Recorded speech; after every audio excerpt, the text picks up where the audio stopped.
and the government. You said the emergency rule was necessary to deal with security threat and extremists, but you wound up putting many people in jail who were political opponents, judges, media. Made people think that's who Musharraf thinks the extremists are, the media, the opponents. It doesn't engender a lot of confidence in you that you believe in democracy. We have to understand, we don't want agitation here. We are going in for politics. We don't want agitational politics. Agitation means breaking down everything, burning things. That cannot be allowed. So therefore, if anyone is trying to do that, we will stop it. That is the way it is in Pakistan.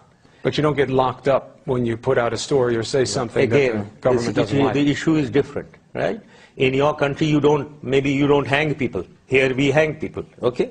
Now don't teach us what you have. We will not impose what you have in your country in Pakistan. You said in your speech, the back has been broken of terrorism. In the West, there is a perception that $10 billion in aid has been given here to help educate and squash terror, and that the situation in many ways seems worse.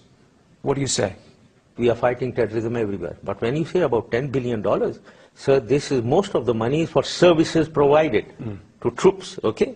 Do you have a concern that in the military there is a rising division between those who want to fight terrorism and those who have sympathies for some of the more radical Islamist movements, and that there is a tension in this country about whether or not you should be fighting these people in the first place? This is what the Western media always keeps saying.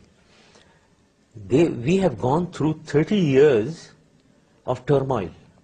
We were first fighting for 10 years, Mujahideen, Taliban, we were training them. You were giving us money to train them.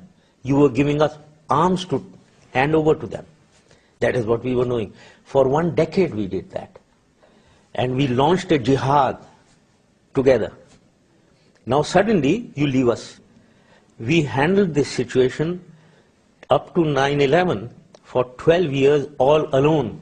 Nobody else. And when Osama bin Laden factor came in and the world wanted him to be shunted out of the place, who was doing anything? You brought up Osama bin Laden. Obviously, for the Western world, he is the face of terrorism. I know you've been asked 100 times at least.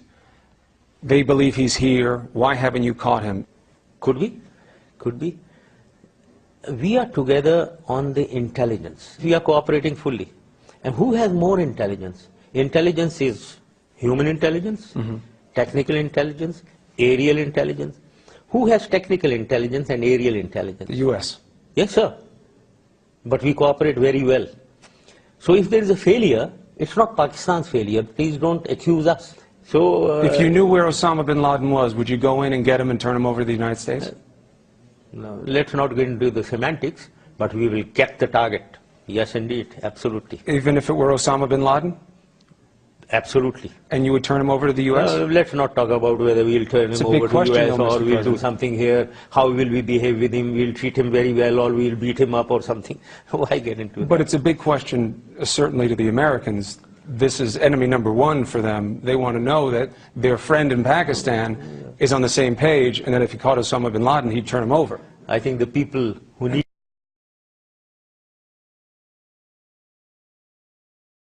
My interview with Iranian President Mahmoud Ahmadinejad. It turned out to be a feisty one. The president seemed to relish the give and take, which produced some startling and surreal moments. He even suggested at one point that Osama bin Laden is living quietly in Washington, D.C., home to the powerful woman he called Iran's enemy. You called Secretary of State Clinton an enemy of Iran. Do you consider President Obama an enemy of Iran as well? من بین آقای اوباما و خانم کلینتون فرق قائلم. I consider that there is a difference between Mr. Obama and Mrs. Clinton, but I'd like to ask, is Mrs. Clinton a friend of Iran in your opinion, as an American? In your mind, do you think she's a friend of ours? I believe that Secretary of State Clinton is a friend of the Iranian people. I believe she is opposed to some actions of the Iranian government, specifically the development of nuclear enrichment, which could lead to a weapons program in the future. Very well, we are friends of the American people. But if the United States stores several thousand nuclear bombs, threatens others, interferes in other countries' affairs, I would say these are actions that we're opposed to. Does that turn us into an enemy of the American people, or the enemy of the wrong policies adopted by some authorities?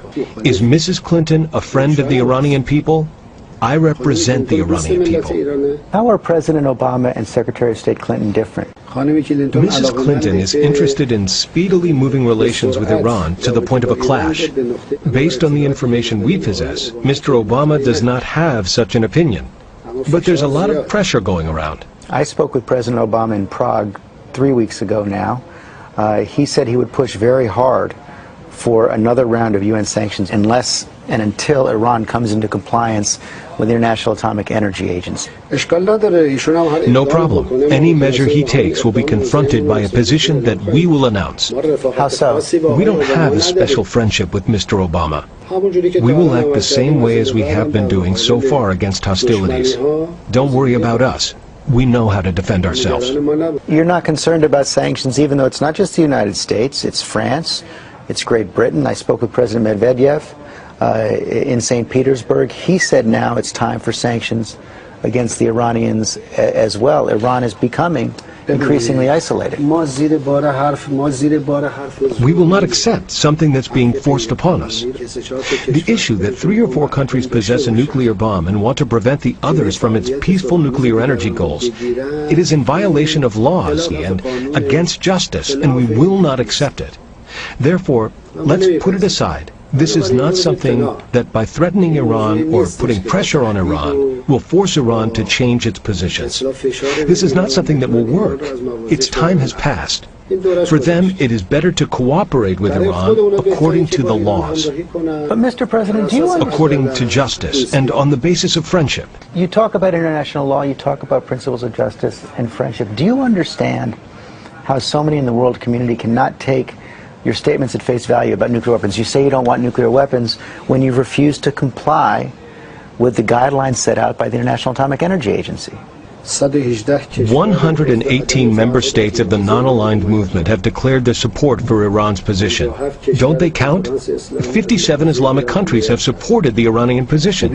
Look, Mr. Stephanopoulos, this outlook is wrong. This opinion that some American authorities have are the root cause of the world's problems. That someone who possesses nuclear bombs tells others not to use it for peaceful means. It's clear from listening to you that you're not concerned about another round of sanctions. But it's also been pretty clear to most observers that if Iran continues on this path, that the state of Israel will take matters into its own hands and take out Iran's nuclear program through military means. Iran will definitely continue its path. You should not even doubt that we will continue our path. But aren't you playing with fire? The potential of an Israeli military strike? Do they want to attack us? They're not a factor in our defense doctrine. We don't even count them. You don't plan for that at all? They're finished. The Zionist regime is finished. They can't even manage Gaza.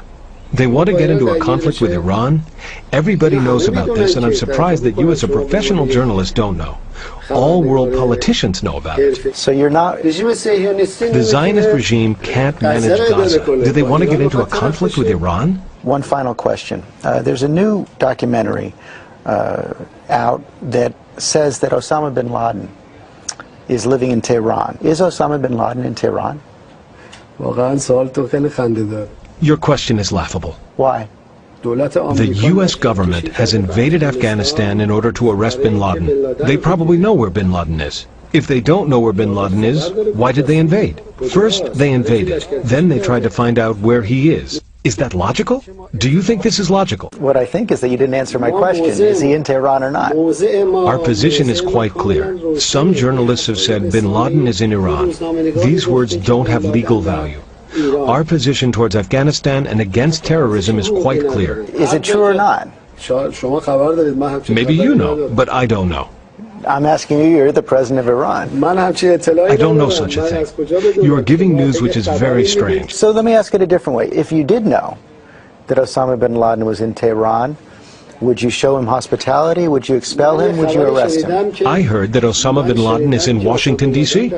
No, you didn't. Yes, I did. He's there because he was a previous partner of Mr. Bush. They were colleagues, in fact, in the old days. You know that. They worked together. Mr. bin Laden never cooperated with Iran, but he cooperated with Mr. Bush.